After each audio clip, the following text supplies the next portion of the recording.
अथ त्रयोदशोऽध्यायः। सूत उवाच विदुरस्तीर्थयात्रायां मैत्रेयादात्मनो गतिं ज्ञात्वा गाद्धास्तिनपुरं तया वाप्तविवित्सितः। यावतः कृतवान् प्रश्नान् क्षत्ता कौशारवाग्रतः। जातैकभक्तिर्गोविन्दे तेभ्यश्चोपररामः।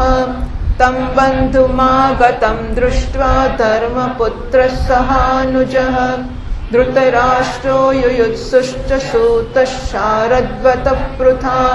गान्धारी द्रौपदी ब्रह्मन् सुभद्रा चोत्तरा कृपी। अन्याश्च जामयः पाण्डोर्ज्ञातयः ससुता स्त्रियः। प्रत्युज्जग्मुः प्रहर्षेण प्राणं तन्व इवागतम्। अभिसङ्गम्य विधिवत् परिष्वङ्गाभिवादनैः। मुमुचुः प्रेम बाष्पौघं विरहौत्कण्ठ्यकातराः। राजा तमर्हयाञ्चक्रे कृतासनपरिग्रहम्। तं भुक्तवन्तं विश्रान्तमासीनं सुखमासने। प्रश्रयावनतो राजा प्राह तेषां च शृण्वताम्। सूतजी કહે છે, વિદુરજી તીર્થયાત્રામાં મહર્ષિ મૈત્રેય પાસેથી આત્માનું જ્ઞાન પ્રાપ્ત કરીને હસ્તિનાપુર પાછા આવ્યા. એમણે જે કંઈ જાણવાની ઈચ્છા કરી હતી એ પૂર્ણ થઈ ગઈ. વિદુરજીને મૈત્રેય ઋષિને જેટલા પ્રશ્નો કર્યા હતા એમનો ઉત્તર સાંભળતા પહેલા જ શ્રી કૃષ્ણની માં અનન્ય ભક્તિ થઈ જવાને કારણે એ ઉત્તર સાંભળવાથી ઉપરામ થઈ ગયા. શૌનકજી પોતાના કાકા વિદુરજીને આવેલા જોઈને ધર્મરાજ યુધિષ્ઠિર, એમના ચારે ભાઈઓ ધૃતરાષ્ટ્ર, યુયુત્સુ, સંજય, કૃપાચાર્ય, કુંતી, ગાંધારી, દ્રૌપદી, સુભદ્રા, ઉત્તરાકૃપી તથા પાંડવ પરિવારના બધા જ નર નારી અને પોતપોતાના પુત્રો સહિત બીજી સ્ત્રીઓ બધા જ બહુ પ્રસન્નતાથી જાણે કે મરેલા શરીરમાં પ્રાણ ન આવી ગયા હોય એવો અનુભવ કરતા એમના સામૈયા માટે સામે ગયા. યથાયોગ્ય આલિંગન અને પ્રણામાદિ દ્વારા બધા એમને મળ્યા અને વિરહ જનિત ઉત્કંઠાથી કાતર થઈને બધાએ પ્રેમપૂર્વક આંસુ વહાવ્યા. યુધિષ્ઠિરે આસન ઉપર બેસાડીને એમનો યથોચિત સત્કાર કર્યો. જ્યારે તેઓ ભોજન અને વિશ્રામ કરીને સુખપૂર્વક આસન ઉપર બેઠા હતા ત્યારે યુધિષ્ઠિરે વિનયથી પ્રણામ કરીને બધાની સામે જ એમને કહ્યું. 8મા શ્લોકથી વાંચીએ. યુધિષ્ઠિર ઉવાચ અપિ સ્મરથનો યુષ્મત્ પક્ષચ્છાયા સમેધિતાન વિપદ્ગણાદ્વિષાજ્ઞાદેર્મોચિતા યત્ સમાતૃકાઃ કયા વૃત્યાવર્તિतं વશ્ચરદ્ભિः ક્ષિતિમण्डलं તીર્થાનિ ક્ષેત્રમુખ્યાનિ સેવિતાનિહ ભૂતલે ભવદ્વિધા ભાગવતાસ્તીર્થભૂતા સ્વયં વિભો તીર્થી કુર્વન્તિ તીર્થાનિ સ્વાંતસ્થેન ગદાવૃતા अपि न सुहृदस्तात बान्धवाः कृष्णदेवताः दृष्टाश्रुता वा यदवः स्वपुर्यां सुखमासते इत्युक्तो धर्मराजेन सर्वं तत्समवर्णयत् यथानुभूतं क्रमशो विना यदुकुलक्षयं नन्वप्रियं दुर्विषहं नृणां स्वयमुपस्थितं नावेदयत्स करुणो दुःखितान् द्रष्टुमक्षमः कच्चित् कालमवासीत् सत्कृतो देववत्सुखम् भ्रातृर्ज्येष्ठस्य श्रेयस्कृत् सर्वेषां प्रीतिमावहन् अभिप्रदर्यमादण्डं यथावदघकारिषु यावद्दधारशूद्रत्वं शापाद्वर्षशतं यमः युधिष्ठिरो लब्धराज्यो दृष्ट्वा पौत्रं कुलन्धरम् भ्रातुभिर्लोकपालाभैर्मुमुदे परया श्रिया एवं गृहेषु सक्तानां प्रमत्तानां तदीहया अत्यक्रामदविज्ञातः कालः परमदुस्तरः विदुरस्तदभिप्रेत्य धृतराष्ट्रमभाषत राजन्निर्गम्यतां शीघ्रं पश्येदं भयमाम् प्रतिक्रिया न यस्येह कुतश्चित् कर्हिचित् प्रभो स एव भगवान् कालः सर्वेषां न समागतः येन चैवाभिपन्नोऽयं प्राणः प्रियतमैरपि सद्यो वियुज्येत किमुतान्यैर्धनादिभिः पितृभातृसुहृत्पुत्रा हतास्ते विगतं वयः आत्मा च जरयाग्रस्तः उपाससे।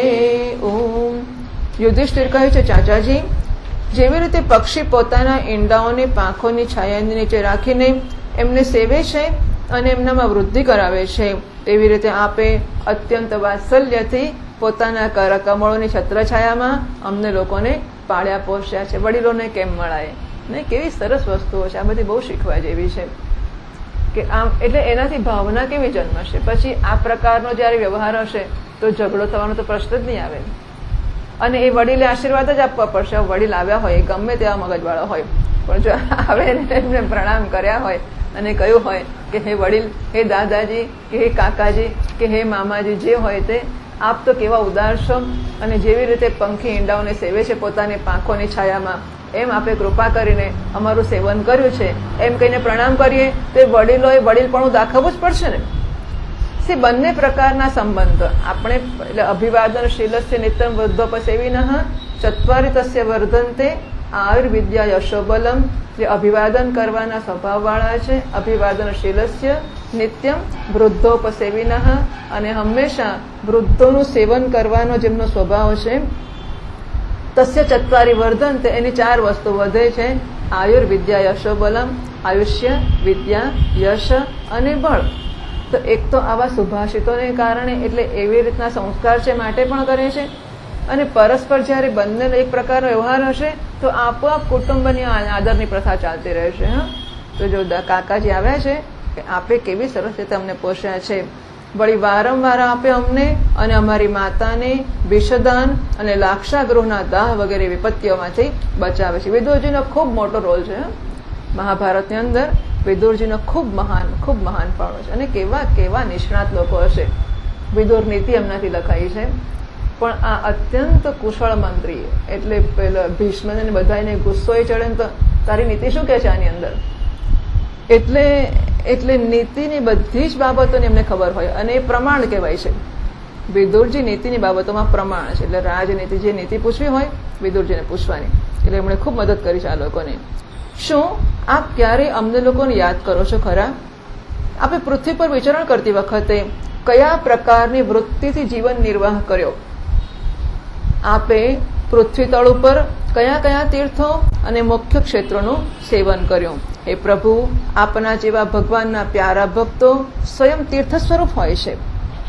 આપ લોક પોતાના હૃદયમાં વિરાજમાન ભગવાનના દ્વારા તીર્થોને પણ મહાતીર્થ બનાવતા વિચરણ કરો છો. તીર્થી કુર્બંતી તીર્થાની સ્વાંતસ્થેન ગદાભૃતા. ગદાભૃત વિષ્ણુ ભગવાન, તો ગદાભૃતા વિષ્ણુ ભગવાન વડે અંતઃકરણમાં રહેલા વિષ્ણુ ભગવાનને કારણે તમે જ્યાં જાઓ છો ત્યાં તીર્થ. આપણે જ્યાં તીર્થ હોય ત્યાં જઈએ છીએ, ત્યારે મહાપુરુષો જ્યાં જ્યાં જાય છે ત્યાં ત્યાં તીર્થ બની જાય છે. તીર્થાની તીર્થી કુર્વંતી. હે કાકાજી, આપ તીર્થયાત્રા કરતા દ્વારકા પણ અવશ્ય ગયા હશો. ત્યાં અમારા સુહૃત અને ભાઈ બંધુ યાદવ લોકો, જેમના એકમાત્ર આરાધ્ય દેવ શ્રી કૃષ્ણ છે, એ પોતાની નગરીમાં સુખથી તો રહે છે ને. આપે જો જઈને જોયું ન હોય તો સાંભળ્યું તો અવશ્ય હશે. યુધિષ્ઠિરે આમ પૂછ્યું ત્યારે વિદુરજીએ તીર્થો અને યદુવંશીઓના સંબંધમાં જે કંઈ જોયું, સાંભળ્યું અને અનુભવ કર્યો હતો એ બધું ક્રમશઃ બતાવ્યું. કેવળ યદુવંશના વિનાશની વાત ન કહી. એટલે અત્યારે આ પ્રસંગ એવો છે કે વિનાશ થઈ ગયો છે, અને મૈત્રેયજીને ભગવાને કહ્યું હતું કે વિદુર આવે ત્યારે તમે એમને ઉપદેશ આપજો. મૈત્રેયને ઉપદેશ આપ્યો છે, એટલે વિદુર મળ્યા ત્યારે ઉપદેશ આપ્યો, અને હવે ભગવાનનો સ્વધામ ચાલ્યા ગયા છે, યદુવંશનો નાશ થઈ ગયો છે, એ સમાચાર હજુ પહોંચ્યા નથી. એટલે વિદુરજી આવ્યા છે, બધું બધાને મળી આવે, બધી વાતો તો કરી, તીર્થોનું વર્ણન કર્યું, આ સમાચાર હજુ નથી આપતા. કરુણ હૃદય વિદુરજી પાંડવોને દુઃખી જોઈ શકતા નહોતા.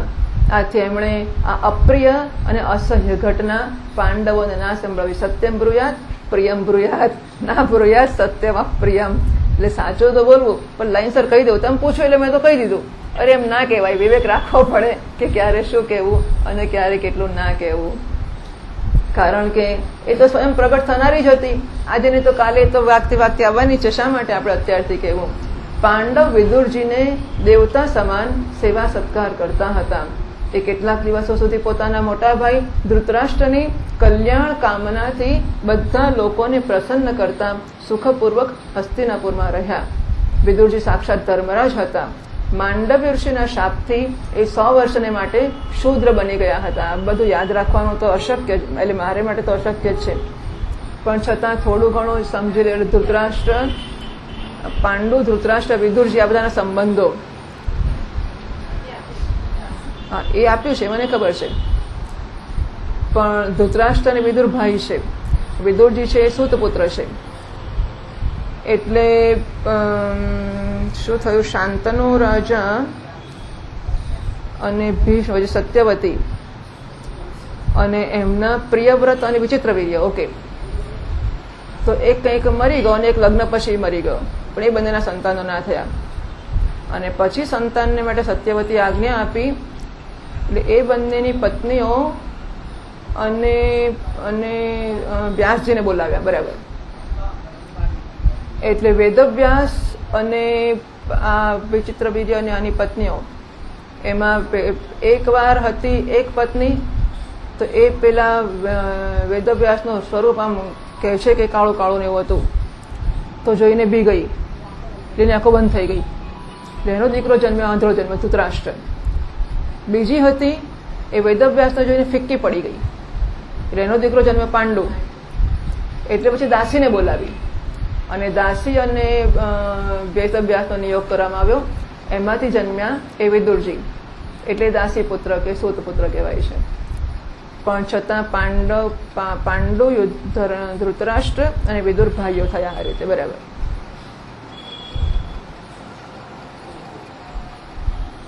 અને એ કેવી રીતે શૂદ્ર બન્યા હતા એ નીચે કહે છે. એક સમયે કોઈક રાજાના અનુચરોએ કેટલાક ચોરોને માંડવ્ય ઋષિના આશ્રમ પર પકડ્યા. એ સમજ્યા કે ઋષિ પણ ચોરોમાં ભેગા થયેલા હશે. શું થાય કે ચોરોએ ચોરી કરી હોય અને દોડતા હોય, પાછળ પોલીસ પડ્યો એટલે એમ થાય કે બચવું છે, આશ્રમમાં મૂકી દે, એટલે આપણી જવાબદારી પૂરી થઈ ગઈ. એટલે પછી આશ્રમમાં જે સામાન મળ્યા, પેલું ઘોડાનું પણ એવું જ થયું હતું ને, અશ્વમેધના ઘોડાનું. એટલે આશ્રમમાં જે સામાન મળ્યો એટલે આ લોકો સમજ્યા કે માંડવ્ય ઋષિ પણ ચોરીમાં સામેલ છે. એટલે રાજાએ એમને પણ પકડ્યા અને બધાની સાથે રાજાની આજ્ઞાથી એમને પણ પકડવામાં આવ્યા અને શૂળી પર ચડાવવામાં આવ્યા. રાજાને ખબર પડી કે આ તો મહાત્મા છે, એટલે ઋષિને શૂળી પરથી ઉતરાવ્યા અને હાથ જોડીને પોતાના અપરાધની ક્ષમા માંગી, ક્ષમા કરાવી. માંડવ્યજીએ યમરાજાની પાસે જઈને પૂછ્યું કે મને કયા પાપના ફળ સ્વરૂપે આ દંડ આપવામાં આવ્યો કે મારે શૂળી પર એકવાર લટકવું તો પડ્યું જ ને, ભલે ના મર્યો પણ લટકવું પડ્યું, એ મારે કયા પાપનું ફળ હતું? યમરાજા કહે છે, આપ બાળક હતા ત્યારે આપે એક પતંગિયાને કુશને તેની ધારથી છેદ્યું હતું, એનું ફળ તમને મળ્યું છે. તો મુનિએ કહ્યું કે હું તો બાળક હતો, મેં અજ્ઞાન વશાત એવું કર્યું હતું, એટલે કર્તૃત્વ નહોતું ત્યારે, અને કર્તૃત્વ ના હોય તો ફળ ના મળે, તો હું તો બાળક હતો ને અજ્ઞાનથી મેં કર્યું હતું. એ નાનકડા અપરાધને માટે આપે મને આટલો મોટો કઠોર દંડ આપ્યો છે, આથી તમે 100 વર્ષ સુધી શૂદ્ર યોનિમાં રહેશો. માંડવ્ય ઋષિના આ શાપને કારણે યમરાજા પોતે વિદુરજીના રૂપમાં થઈને આવ્યા હતા.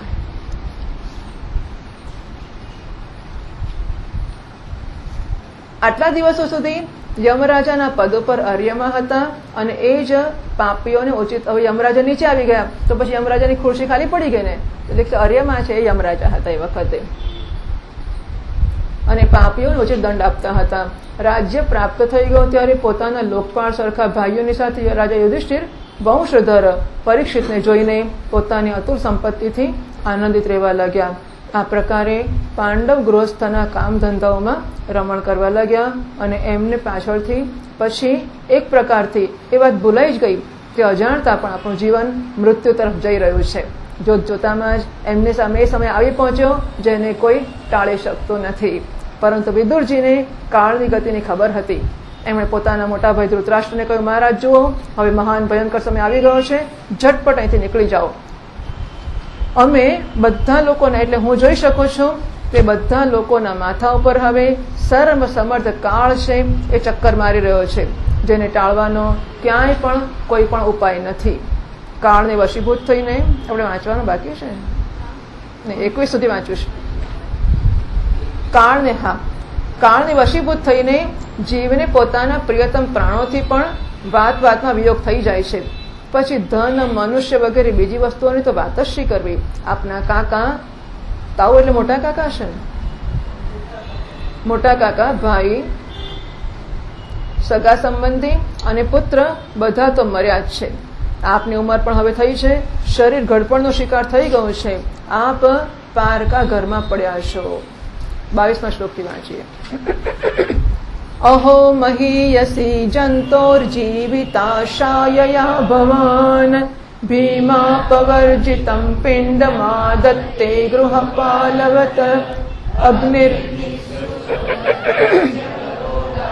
સદોષિતાઃ હૃતમ ક્ષેત્રમ ધનમ યેષાં તદ્દત્તૈરસુભિઃ કિયત તસ્યાપિ તવ દેહોયં કૃપણસ્ય જીજીવિષોઃ પરૈત્યનિચ્છતો જીર્ણો જરયા વાસસી ઇવ ગતસ્વાર્થમિમં દેહં વિરક્તો મુક્તબંધનઃ અવિજ્ઞાત ગતિર્જહ્યા સ વૈ ધીર ઉદાહૃતઃ યઃ સકાત પરતોર્વેહ જાત નિર્વેદ આત્મવાન હૃદિ કૃત્વા હરિમ ગેહાત પ્રવ્રજેત સ નરોત્તમઃ અથો દીચીમ દિશમ યાતો સ્વૈરજ્ઞાત ગતિર્ભવાન ઇતોર્વા પ્રાયશઃ કાલઃ પુંસાં ગુણવિકર્ષણઃ એવં રાજા વિદુરેણાનુજેન પ્રજ્ઞાચક્ષુર્બોધિત આજમીઢઃ छित्त्वा स्वेषु स्नेहपाशान् द्रढिम्नः निश्चक्रामभ्रातृसन्दर्शिताध्वा पतिं प्रयान्तं सुबलस्य पुत्री पतिव्रता चानुजगाम साध्वी हिमालयं न्यस्तदण्डप्रहर्षं मनस्विनामिव सत्सम्प्रहारः अजातशत्रुः कृतमैत्रो हुताग्निः विप्रान्नत्वा तिलगो भूमिरुक्मैः गृहं प्रविष्टो गुरुवन्दना न चापश्यत् पितरौ सौबलीं च तत्र सञ्जयमासीनं पप्रच्छोद्विग्नमानसः गावल्गणे क्व नस्तातो वृद्धो हीनश्च नेत्रयोः अम्बा च हतपुत्रार्ता पितृव्यः क्व गतः सुहृत् अपि मय्यकृतप्रज्ञे हतबन्धुः स भार्यया आशंसमानः शमलं गङ्गायां दुःखितोपतत् पितर्युपरते पाण्डौ सर्वान् सुहृदः शिशून् अरक्षतां व्यसनतः पितृव्यौ क्व गताविवतः। ઓહો, આ પ્રાણીને જીવિત રહેવાની કેટલી પ્રબળ ઈચ્છા છે, એને કારણે તો આપ ભીમનો આપેલો ટુકડો ખાઈને કૂતરા જેવું જીવન જીવે છે. વિદુરજી પોતાના મોટા ભાઈ ધૃતરાષ્ટ્રનું ધ્યાન દોરે છે કે આ ભીમ જેને મારવા તારા દીકરાએ પરસ્પર પ્રતિજ્ઞા કરી હતી, અને એ ભીમનો આપેલો ટુકડો ખાઈને તમે જીવો છો. કેમ જીવો છો? જીવવાની આશાથી. તો જીવવું એટલું વાધું લાગે છે તમને કે એનો આપેલો ટુકડો ખાઈને પણ જીવવાનું ચાલુ રાખ્યા કરો છો. જેમને આપે આગમાં બાળવાની ચેષ્ટા કરી, વિષ આપીને મારી નાખવા ઈચ્છ્યું, ભરી સભામાં જેમની વિવાહિતા પત્નીનું અપમાન કર્યું અને જેમની ધરતી અને ધન છીનવી લીધા, એમના જ અન્નથી પડાયેલા આ પ્રાણોને રાખવામાં તમારું શું ગૌરવ છે? વિદુરની આ હિંમત હતી. હા, અને કારણ કે એમને કશું એ કોઈ મંત્રી પદ હતું એમનું, પણ એ મૂકીને જવામાં એમને વાંધો નહોતો, એટલે મંત્રી પદ મૂકીને જતા રહ્યા. પછી એટલે વિદુરજીનું સ્થાન એટલું બધું મહાન છે કે રાજા ધૃતરાષ્ટ્ર રાજા છે, ભલે મોટા ભાઈ છે પણ રાજા એટલે રાજા, પણ એ બધાને પોતપોતાને જે કહેવા જેવું યોગ્ય હોય એ બધાને કહી શકે છે. આપના અજ્ઞાનની તો હદ થઈ ગઈ છે કે હજુ પણ આપ જીવવા ઈચ્છો છો, પરંતુ આપ ઈચ્છો તો શું થઈ જવાનું છે? જૂનું વસ્ત્ર હોય એની જેમ ગળપણથી ગળી ગયેલું આપનું શરીર આપ ન ઈચ્છો તો પણ ક્ષીણ થઈ રહ્યું છે. હવે આ શરીરથી આપનો કોઈ સ્વાર્થ સિદ્ધ થવાનો નથી, એમાં ફસાશો નહીં. એની મમતાના બંધનને કાપી નાખો. જો એવું છે કે મનુષ્યનું શરીર તો પુરુષાર્થની સિદ્ધિ માટે જ છે, અને પુરુષાર્થ ખાલી મોક્ષ જ છે, અને શરીરને ત્યાં સુધી જ ટકાવવામાં આવે જ્યાં સુધી મોક્ષની સાધના કરવામાં ઉપયોગી હોય. એટલે આપણા બધા મહાત્માઓ, રાજાઓ, બધા લોકો, શાસ્ત્રોની આ કથાઓ હોય છે કે જે દિવસે જણાય કે હવે શરીર પુરુષાર્થ માટે કે મોક્ષની સાધના કરવા માટે ઉપયોગી નથી, પછી એને જીવાડવાનો કોઈ અર્થ નથી. દવાઓ કે ગમે તે કરીને જીવી શકતું હોય, ધારો કે મેડિકલ હેલ્પથી, પરંતુ જો પુરુષાર્થની સાધનામાં ઉપયોગી ના થવાનું હોય તો ભોગ માટે શરીર ચલાવ્યા કરવાનો અર્થ નથી. ભોગ શું ભોગવતો છે? મરવાની વખતે પોઝેશન, અભિમાન, વાર્ધક્ય ચેન્દ્રિયાણામ વિગત ગતિમતિશ્ચાચિ દૈવાજિતાપૈ ભોગૈ રોગૈ વિયોગૈ સ્તવપુઃ પ્રૌઢિહીનમ ચ દીનમ મિથ્યા મોહાભિલાષૈ ભ્રમતિ મમ મનઃ. એટલે મિથ્યા મોહ અને અભિલાષા આ બધાને કારણે જીવ્યા જ કરે. પણ સમજી લેવું જોઈએ કે શરીર જેટલું વધારે ભોગ કરે એટલી સફળતા નથી. શરીરની સફળતા મનુષ્ય શરીરની પુરુષાર્થની સિદ્ધિ કરવી એ જ છે. જો એમાં ઉપયોગી હોય તો રાખવું, ઉપયોગી ન હોય તો જવા દેવું. તો નવું શરીર આવશે તો નવો પુરુષાર્થનો પ્રયોગ કરી શકાશે ને. એટલે આપણા મહાત્માઓ બહુ સ્પષ્ટ છે આ વિષયમાં. કૃષ્ણાનંદજી મહારાજ હતા અને એમણે કહ્યું કે હવે મને લાગે છે કે આ શરીર કંઈ ઉપયોગમાં આવી શકે એમ નથી. એમણે શરીર છોડી દીધું. આ આપણી અમારી જોયેલી વાત છે. એટલે પોતે નક્કી કરી શકે કે હવે શરીર જ્યારે કોથળો થઈ ગયો છે કે લોકો માટે બોજારૂપ જ છે, પછી એ શરીરથી શું ફાયદો? એટલે પુરુષાર્થની એને માટે જ્યારે છે ત્યારે પુરુષાર્થની સિદ્ધિ કરવા શ્રેષ્ઠ પ્રયત્ન કરવો, અને પુરુષાર્થને ઉપયોગી ના રહે તો શરીરને ભોગ માટે પછી પાળી પોષીને કંઈ મોટું કર્યા કરવાનો ફાયદો નથી. હવે આપના શરીરથી આપનો કોઈ સ્વાર્થ સિદ્ધ થવાનો નથી. આથી એમાં ફસાશો નહીં. એને મમતાના બંધનને કાપી નાખો. જે સંસારના સંબંધીઓથી અલગ રહીને એમનાથી અજાણતા શરીરનો ત્યાગ કરે છે એને ધીર કહેવામાં આવે છે. વાહ! ધીર પુરુષ કોને કહેવાય છે? જે સંસારનો પેલો કઠોપનિષદનો ધીર જુદો છે, ગીતાનો ધીર જુદો છે, પણ ભાગવતનો ધીર પુરુષ આ છે કે સંસારના સંબંધીઓથી અલગ. એટલા માટે ગળપણમાં કાશીએ જવામાં આવતું હતું કે મળતી વખત કાશી જતા રહેવું, જેથી કરીને ભગવાનના નામ સિવાય ઘરની યાદ આવે જ નહીં. ત્યારે તો કાશી ચાલતા ચાલતા જવું પડે ને, એટલે બધો સામાન પણ બહુ ના હોય, અને ઘરવાળાને પછી જીવ્યા મર્યાને જુહાર કરીને જ જવાનું હોય કે ચાલતા ચાલતા ગઢપણમાં ગયા પાછા ક્યારે આવશે. એટલે ઘરના લોકો સાથે જીવતા જીવતા સંબંધો પૂરા કરી જ નાખ્યા. જો ના કર્યા તો મર્યા પછી એમના જ ઘરમાં ઉપડશે. અને એટલા માટે જીવતા જીવતા સંબંધ પૂરા કરી દીધા છે. અને હવે જય શ્રી કૃષ્ણ કરી નીકળ્યા ઘરની બહાર, કાશીમાં ભગવાનનું ભજન કરતા મર્યા. તો મળતી વખતે યમ યમ વાપી સ્મરણ ભાવમ ત્યજત્યંતે કલેવરમ. તો અંત સમયે કલેવર શરીર છોડતું હશે, છોડવાનું હશે, ત્યારે સ્મરણ ભગવાનનું થશે ને. ઘરમાં હોય તો થશે કે છોકરો ક્યાં ગયો ને પત્ની ક્યાં ગઈ વગેરે વસ્તુઓ, પણ કાશીમાં ગયો છે બધું છોડીને, ત્યારે કોઈ સ્મરણ છે જ નહીં. અને ધીર પુરુષ કહેવામાં આવે છે જે બધાથી અજાણમાં એકાંતમાં જઈને શરીર છોડે છે. ચાહે એ પોતાની સમજથી હોય કે બીજાને સમજાવવાથી હોય, જે આ સંસારને દુઃખરૂપ સમજીને એનાથી વિરક્ત થઈ જાય છે અને પોતાના અંતઃકરણને વશમાં કરીને હૃદયમાં ભગવાનને ધારણ કરીને સંન્યાસને માટે ઘરમાંથી નીકળી પડે છે, એ જ ઉત્તમ મનુષ્ય છે. ઘરમાંથી ધક્કો મારીને પછી રસ્તા પર જઈને ઘરમાં આમ તેમ જઈને પડીએ એના કરતા વખતસર હિંમતપૂર્વક ઘરનો ત્યાગ કરીને ભગવાનનું ભજન કરવા જે નીકળી જાય છે એ ઉત્તમ મનુષ્ય છે. આના પછી જે સમય આવનારો છે, કેવા સુંદર આ બધા એના સનાતન સત્યો, એમના સૂત્રો. આ પછી જે સમય આવનારો છે એ પ્રાયઃ મનુષ્યોના ગુણોને ઘટાડનારો હશે. આથી આપ આપના કુટુંબીઓ સાથે છુપાઈને ઉત્તરાખંડમાં ચાલ્યા જાઓ. એટલે ઘરમાં કહેવા જશો તો આપ પાંડવો જવા નહીં દે તમને, એટલે પાંડવોની રજા લેવા ના જશો અને છાનામાના તમારા કુટુંબને લઈને ચાલ્યા જાઓ. ગાંધારી હતી કુટુંબમાં. જ્યારે નાના ભાઈ વિદુરે આંધળા રાજા ધૃતરાષ્ટ્રને આ પ્રકારે સમજાવ્યા ત્યારે એમના પ્રજ્ઞા ચક્ષુ ખુલી ગયા. એ ભાઈ બંધુઓના સુદૃઢ સ્નેહ પાશોને કાપીને અને પોતાના ભાઈ વિદુરના બતાવેલા માર્ગથી નીકળી પડ્યા. વિચાર કરો કે ધૃતરાષ્ટ્રમાં પણ વૈરાગ્ય હોઈ શકે. ધૃતરાષ્ટ્રમાં પણ વૈરાગ્ય હોય એટલે આપણે તો ક્યાં આવતા હોઈશું નહીં? ધૃતરાષ્ટ્રમાં પણ જો વૈરાગ્ય થઈ શકતો હોય તો પછી આપણે દાખલા આપતા હોઈએ છીએ કે ત્યારે આવો હતો ત્યારે આ હતો, એનો દાખલો આપો ને કે ધૃતરાષ્ટ્રએ ઘર છોડ્યું અને ગાંધારીને પણ કયા વગર. ગાંધારીને પણ જેણે આખી જિંદગી એને માટે આંખે પાટા બાંધ્યા હતા, એ ગાંધારીને પણ કયા વગર ધૃતરાષ્ટ્ર ઘરમાંથી નીકળી ગયા. પછી જયારે પરમ પતિવ્રતા સુબલ નંદિની ગાંધારીએ જોયું કે મારા પતિદેવ તો એ હિમાલયની યાત્રા કરી રહ્યા છે, જે સંન્યાસીઓને એવું સુખ આપે છે જેવું સુખ વીર પુરુષોને લડાઈના મેદાનમાં પોતાના શત્રુ દ્વારા કરેલા ન્યાયોચિત પ્રહારથી થાય છે. બરાબર, શત્રુ પ્રહાર કરે છે પણ ન્યાયની રીતે પ્રહાર કરે છે. એ પ્રહાર ખાતા પણ એને આનંદ છે શત્રુથી, ક્ષત્રિય છે ત્યારે એ પણ એમની પાછળ પાછળ ચાલી નીકળી.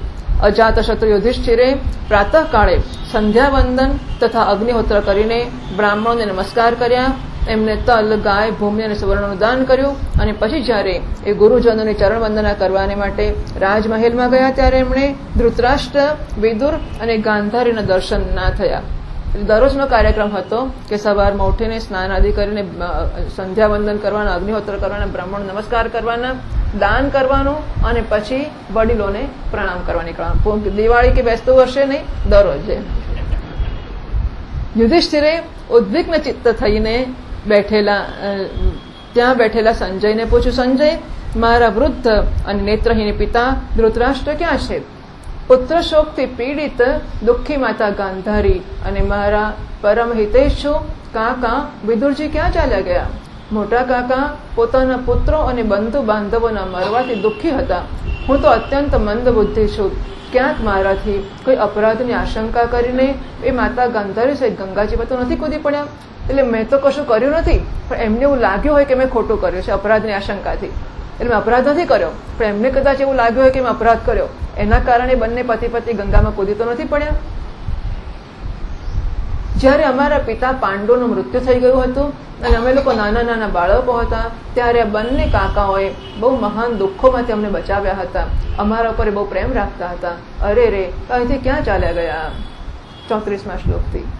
સૂત ઉવાચ કૃપયા સ્નેહ વૈક્લવ્યાત સૂતો વિરહ કર્ષિતઃ આત્મેશ્વરમ ચક્ષાણો ન પ્રત્યાહાતિ પીડિતઃ વિવૃજ્યાશ્રૂણિ પાણિભ્યામ વિષ્ટભ્યાત્માનમાત્મના અજાત શત્રુમ પ્રત્યુચે પ્રભુઃ પાદાવનુસ્મરन्.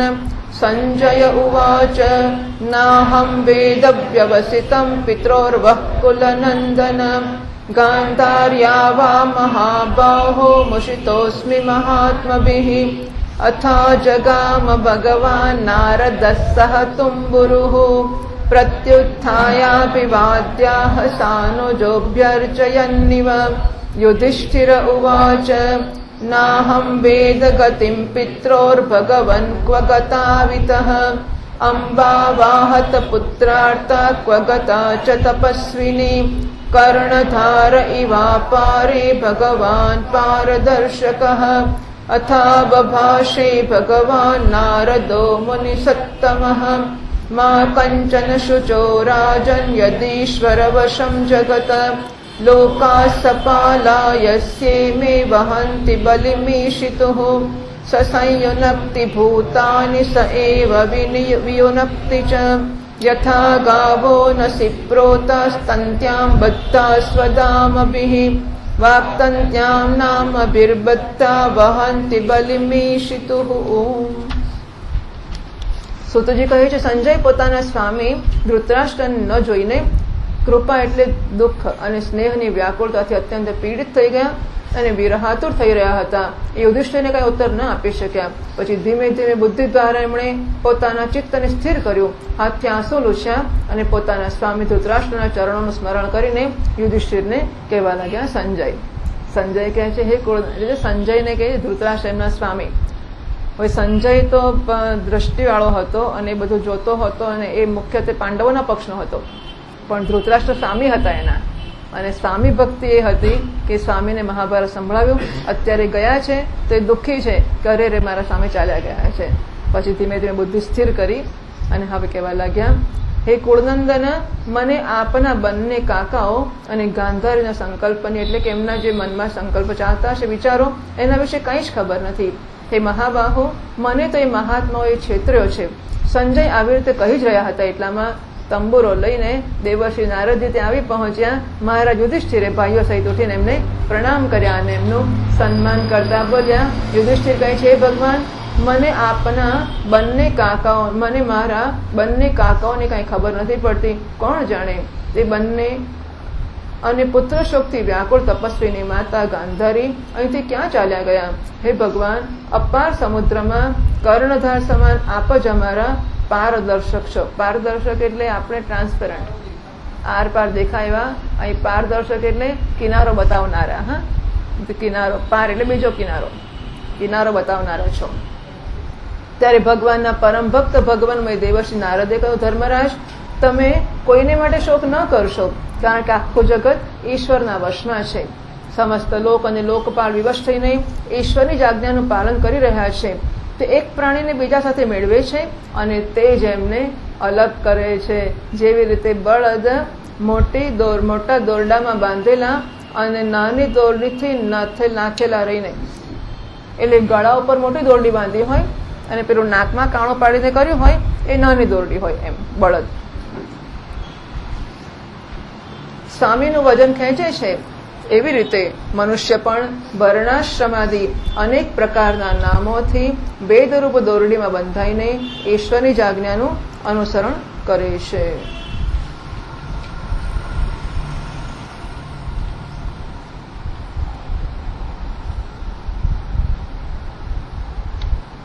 તો 4 નંબરની 5નો જ કહેશે.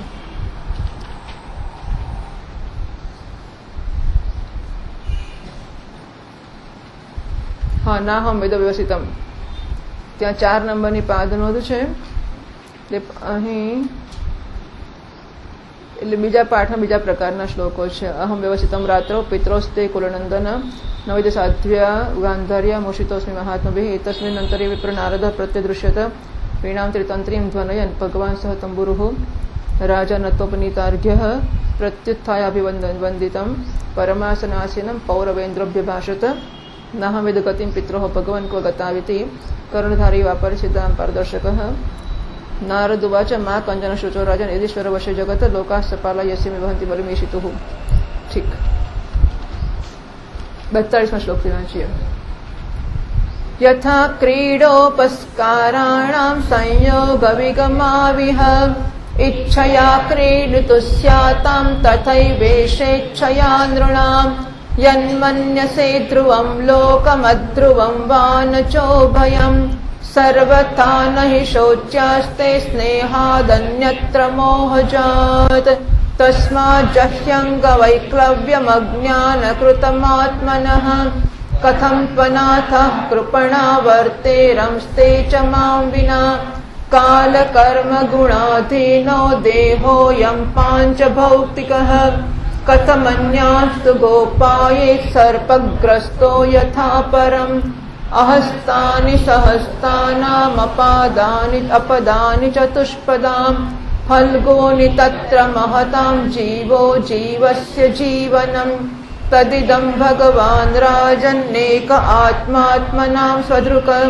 अन्तरोऽनन्तरो भाति पश्यतं माययोरुधा सोऽयमद्य महाराज भगवान् भूतभावनः कालरूपोऽवतीर्णोऽस्यामभावाय सुरद्विषां निष्पादितं देवकृत्यमवशेषं प्रतीक्षते तावद्यूयमवक्षेध्वं व्यावदिहेश्वरः धृतराष्ट्रः सह भ्रात्रा गान्धार्या च स्वभार्यया दक्षिणेन हिमवत ऋषीणामाश्रमं गतः स्रोतोभिः सप्तभिर्या वैस्वर्धुनी सप्तधा व्यधात् सप्तानां प्रीतये नाना सप्तस्रोतः प्रचक्षते स्नात्वानुसवनं तस्मिन् हुत्वा चाग्निं यथाविधि अभक्ष उपशान्तात्मा स एते विगतैषणः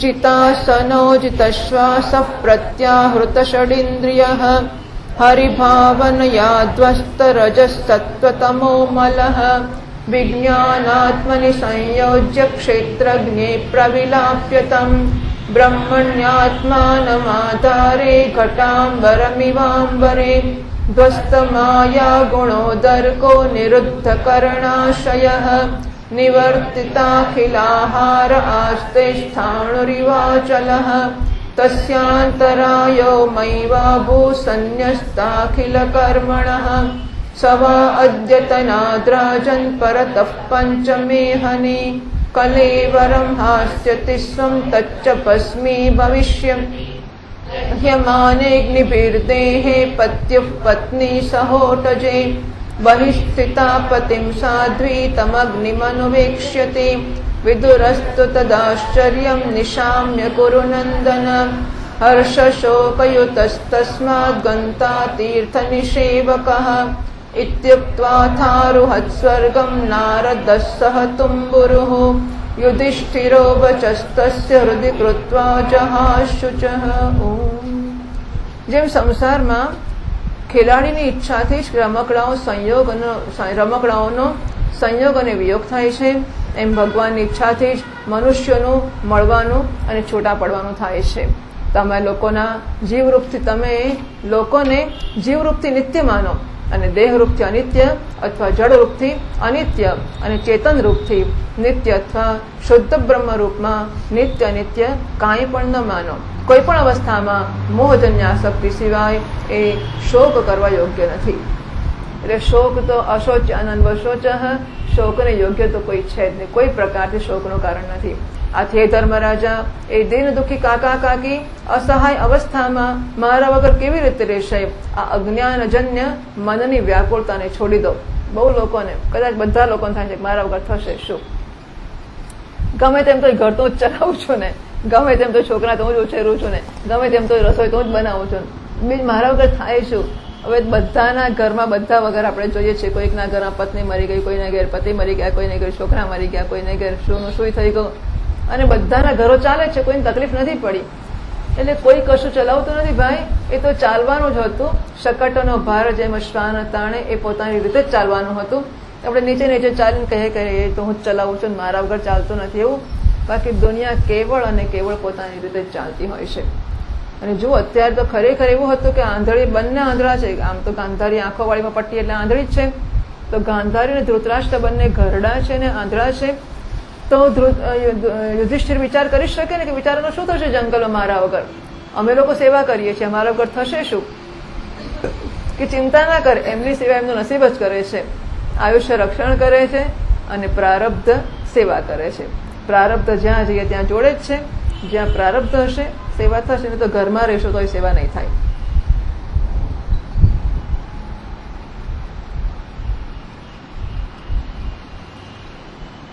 આથી તમે ચિંતા ના કરશો કે મારા વગર આ દીન દુઃખી ચાચા ચાચી અસહાય અવસ્થામાં કેવી રીતે રહેશે.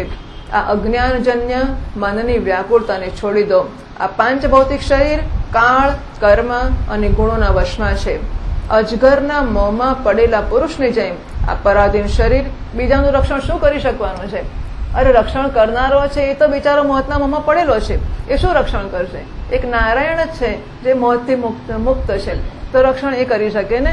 લોકો શું માનતા હોય છે? પતિ માને કે હવે હું છું એટલે ચિંતા નહીં, પત્ની માને કે પતિ આવી ગયા, હશ હવે ચિંતાનું કારણ નથી. અરે આમ મને યાદ આવે કે એકવાર કંઈક કોઈ આવા તો કેટલાય થતા હશે, પણ કોઈ પતિના ખોળામાં માથું મૂકીને પત્ની સૂઈ ગયેલી ગાડીમાં અને રસ્તામાં એક્સિડન્ટ થયો અને એ બંને જણા મરી ગયા. હવે પેલી બાઈ જે સૂતી હશે, કાં તો એકલી પત્ની મરી ગઈ પતિ રહ્યો ખબર નહીં. હવે એ જયારે એના પતિના ખોળામાં માથું મૂકીને સૂઈ ગઈ હશે ગાડીમાં, ત્યારે એને તો એમ જ હશે ને કે વાહ હું ભગવાનના ખોળામાં સલામત છું, મને કશું થવાનું નથી. નહીં, એવી સમજ સાથે સૂતી હશે અને અકસ્માત થયો અને બંને પતિ પત્ની મરી ગયા. તમે શું કરી શકવાના છો? એટલે માણસો રક્ષણ કરશે એટલે આપણે માનવું કે બીજો મારું રક્ષણ કરશે એ પણ મોહ છે, અને આપણે માનવું કે હું એનું રક્ષણ કરીશ એ પણ અક્કલ વગરની વસ્તુ છે. એટલે કોઈ કોઈનું રક્ષણ કરી શકતું પણ નથી, કોઈના દ્વારા કોઈ રક્ષણ મેળવી શકતું પણ નથી. એ તો કેવળ અને કેવળ નારાયણની ઈચ્છાથી જ થતું હોય છે. એનો અર્થ એવો નહીં કે રક્ષણ કરવું નહીં, કરવું આપણું જે જવાબદારીને કર્તવ્ય હોય તે કર્યા કરવા, પણ જાણવું કે ભગવાને એના રક્ષણનું નક્કી કરેલું છે, એનું હું નિમિત્ત છું. હું નહીં હોય તો ભગવાન બીજું નિમિત્ત બનાવી કાઢશે. એનું રક્ષણ થવાનું હોય તો થવાનું જ છે. એટલે આપણે તો જવાબદારીપૂર્વક જે કરતા હોઈએ તે કરવું, પણ યશ ના લેવો કે હું કરું છું. જાણવું કે આ તો ભગવાનનું સાધન થઈને હું કરું છું, બાકી હું નહીં હોઉં તો બીજા શોધી કાઢશે. એને કંઈ ટપાલી મળતા નથી. ભગવાનને બહુ ટપાલી મળે છે, એટલે જ્યાં જે મોકલવાનું હશે તો મોકલી જ આપશે. આપણે નહીં હોઈએ તોય મોકલી આપશે. હાથવાળા હાથ વગરનાને, 4 પગવાળા પશુઓને પગ વગરના, અને એમાં મોટા જીવો અને નાના જીવ આહાર છે. એટલે હાથ વગરના હોય એ હાથવાળાનો આહાર છે, 4 પગવાળા હોય એને પગ વગરના ઘાસ વગેરે આહાર છે, અને મોટા જીવોનો નાના જીવો આહાર છે. આ પ્રકારે જીવો જીવસ્ય જીવનમ, એક જીવ બીજા જીવના જીવનનું કારણ છે. આ સમસ્ત રૂપોમાં જીવોની બહાર અને અંદર એ જ એક સ્વયં પ્રકાશ ભગવાન, જે સંપૂર્ણ આત્માઓનો આત્મા છે, માયા દ્વારા અનેકો પ્રકારથી પ્રગટ થઈ રહે છે. તમે કેવળ એમને જ જુઓ. મહારાજ સમસ્ત પ્રાણીઓને જીવન દાન આપનાર એ જ ભગવાન આ સમયે આ પૃથ્વી તળ ઉપર દેવદ્રોહીઓનો નાશ કરવાને માટે કાળરૂપથી અવતીર્ણ થયા છે. હવે એ દેવતાઓનું કાર્ય પૂરું કરી ચૂક્યા છે. થોડુંક કામ હજુ બાકી છે. આથી એ રોકાયા છે. જ્યાં સુધી એ પ્રભુ અહીં છે ત્યાં સુધી તમે લોકો પણ એમની પ્રતીક્ષા કરતા રહો. ધર્મરાજ, હિમાલયના દક્ષિણ ભાગમાં જ્યાં સપ્તર્ષિઓની પ્રસન્નતાને માટે ગંગાજીની અલગ અલગ 7 ધારો છે, એ ગંગાજીએ પોતાને 7 ધારામાં વિભક્ત કરી છે, જેને સપ્તસ્રોત કહે છે. ત્યાં ઋષિઓના આશ્રમ પર ધૃતરાષ્ટ્ર પોતાની પત્ની ગાંધારી અને વિદુરની સાથે પહોંચ્યા છે. ત્યાં તેઓ ત્રિકાળ સ્નાન અને વિધિપૂર્વક અગ્નિહોત્ર કરે છે. હવે એમના ચિત્તમાં કોઈ પ્રકારની કામના રહી નથી. એ કેવળ જળ પીને શાંત ચિત્તથી નિવાસ કરે છે. આસન જીતીને પ્રાણોને વશમાં કરીને એમણે પોતાની 6 ઇન્દ્રિયોને વિષયોમાંથી પાછી વાળી છે. જો 6 ઇન્દ્રિયો હોય એટલે મનને ગણીને ભગવાનની ધારણાથી એમના તમોગુણ, રજોગુણ અને સત્વગુણના મળ નષ્ટ થઈ ગયા છે. સત્વગુણ પણ મળ છે, એનો પણ નાશ થઈ ગયો છે. નિસ્ત્રય ગુણ્યો ભવ અર્જુન. એમણે અહંકારને બુદ્ધિની સાથે જોડીને અને એને ક્ષેત્રજ્ઞ આત્મામાં લીન કરીને એને પણ મહાકાશમાં ઘટાકાશની સમાન સર્વાધિષ્ઠાન બ્રહ્મમાં એક કરી દીધી છે. એમણે પોતાની સમસ્ત ઇન્દ્રિયો અને મનને રોકીને સમસ્ત વિષયોને બહારથી જ પાછા વાળ્યા છે અને માયાના ગુણોથી થનારા પરિણામોને સર્વથા મટાવી દીધા છે. સમસ્ત કર્મોનો સંન્યાસ કરીને તે આ સમયે ઝાડના ઠૂંઠાની જેમ સ્થિર થઈને બેઠા છે. આથી તમે એમના માર્ગમાં વિઘ્નરૂપ ના બનશો. નીચે કહે છે, દેવર્ષિ નારદજી ત્રિકાળદર્શી છે. એ ધૃતરાષ્ટ્રના ભવિષ્ય જીવનને વર્તમાનની જેમ પ્રત્યક્ષ જોઈ રહ્યા છે, માટે એવી રીતે વર્ણન કરે છે. હજુ તે પહોંચ્યા હશે ને આ બધું કરવાના હશે ને, પણ જાણે કે હજુ અત્યારે બેસી ગયા છે ઝાડના ઠૂંઠાની જેમ વર્ણન કરે છે. એવું શી રીતે કરે છે? તો કે 3 કાળને જોઈ શકે છે અને ભવિષ્યને પણ વર્તમાનની જેમ જ જુએ છે. એટલે એમને દેખાય છે કે બસ અત્યારે બેઠા છે ઝાડના ઠૂંઠાની જેમ અને એમણે વિષયોમાંથી મનને પાછું વાળ્યું છે. ધૃતરાષ્ટ્ર પાછલી રાતે હસ્તિનાપુરથી ગયા છે. હજુ તો ગઈકાલે જ નીકળ્યા છે અને એટલામાં ક્યાંથી આવું બધું થઈ ગયું કે આંટી ચાલતા ચાલતા જવાનું, પાછા આંધળા માણસો કેટલાય વખતે પહોંચ્યા હશે. તો કે આવું સમજવું કે આ ભવિષ્યનું વર્ણન છે. ધર્મરાજ, આજથી 5મા દિવસે એ પોતાના શરીરનો પરિત્યાગ કરશે અને એ બળીને ભસ્મ થઈ જશે. ગાર્હપત્ય વગેરે અગ્નિઓ દ્વારા પર્ણકુટીની સાથે પોતાના પતિના મૃતદેહને બળતો જોઈને બહાર ઉભેલી સાધ્વી ગાંધારી પણ પતિનું અનુગમન કરતી એ જ આગમાં પ્રવેશ કરશે. ધર્મરાજ, વિદુરજી પોતાના ભાઈનો આશ્ચર્યમય મોક્ષ જોઈને હર્ષિત થઈને અને વિયોગથી કારણે દુઃખી થઈને તીર્થોનું સેવન માટે નીકળી પડશે. એટલે તો તીર્થોનું સેવન કરતા કરતા વચ્ચે આવ્યા હતા, આટલું કામકાજ પૂરું કર્યું કે અમને ઘરમાંથી કાઢ્યા અને જંગલમાં જઈને એમનો મોક્ષને માટેની સાધના કરાવી અને પાછા પોતાને માર્ગે પડી ગયા. હર્ષ શોકયુતઃ, એટલે મોક્ષ થયો એટલે હર્ષ અને વિરહ થયો એટલે શોક. દેવર્ષિ નારદ આમ કહીને પોતાનો તંબુરો લઈને સ્વર્ગમાં ચાલ્યા ગયા. ધર્મરાજ યુધિષ્ઠિર પોતે એમના ઉપદેશોને હૃદયમાં ધારણ કરીને શોકથી મુક્ત થઈ ગયા. સારું, ત્યારે કેવું આવો તો શોક કેવો સરસ, નહીં? કે આવીને કહ્યું કે શોક ના કરશો, સારું ત્યારે શોક નહીં કરો તો બોલો શોક જતો રહ્યો. હા, કેવું મહાપુરુષોના પ્રભાવ હશે અથવા અંતઃકરણની શુદ્ધિ હશે કે મહાપુરુષ કહીને તરત જ અસર થાય અને શોક છૂટી જાય, નહીં? હે, મહાપુરુષનો પ્રભાવ અને બધાને કેવું નહીં થતું હોય? હા, એમ એ કોને ત્યારે इति श्रीमद्भागवते महापुराणे पारमहंस्यां संहितायां प्रथमस्कन्धे नैमिषीयोपाख्याने त्रयोदशोऽध्यायः श्रीकृष्णार्पणमस्तु।